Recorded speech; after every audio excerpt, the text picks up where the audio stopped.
a long bed or a short bed or a regular cab, this won't work. But so what you can do with these trucks is you come over back here to driver's side rear fender where the fuel tank is right here.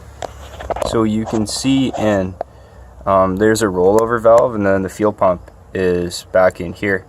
So you can actually reach over the frame here and gain access to those connectors, and you can unplug everything and unclip all the lines while the tank is still up in the vehicle, versus what the service manual say is to drop the tank halfway and then unplug everything.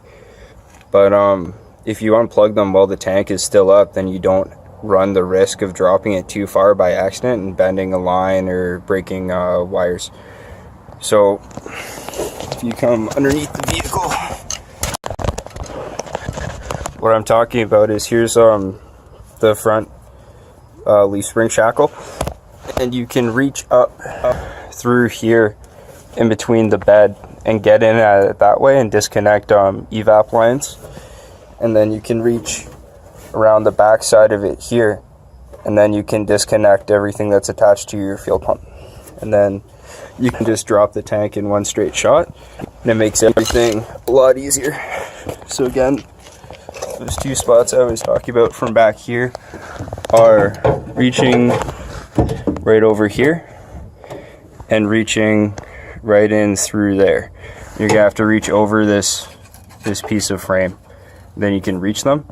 And you can also disconnect the wiring harness for the fuel pump and pull it over this way in between the bed, and then you can access it for probing and doing electrical tests without dropping the whole tank, and it makes everything a lot easier. Okay, good luck, guys. Okay, so now we have our tank dropped. I'll give you a better look at these connectors. So that's the back of the vehicle. As you can see, the spare tire, front of the vehicle is this way. This is how the gas tank is oriented underneath the vehicle.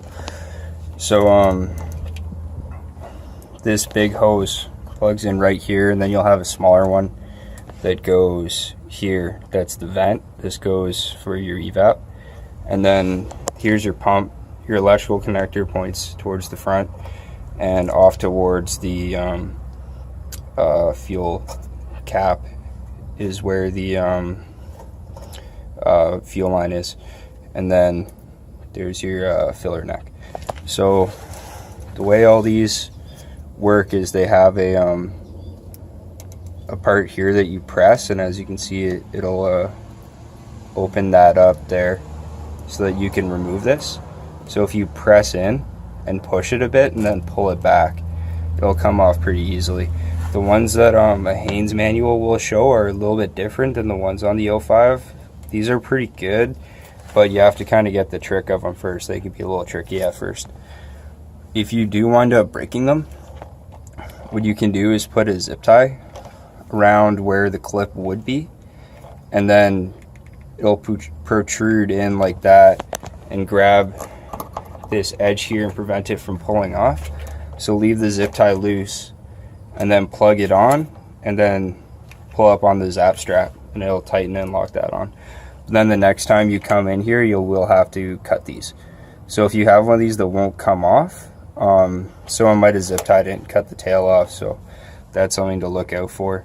With your electrical connector, mine was broken already, but there's a little thing that you push sideways to unlock it. Then you'll push here and pull back, and the tab will be on the top like that, right? And then this will be for the fuel vent will be the same as the other one. Now you can see why I'm in here dropping this tank again. Another thing you can do is, if your tank has a lot of gas, before you drop it, one of the things that you can do is go to your fuel pump, and on the outside, so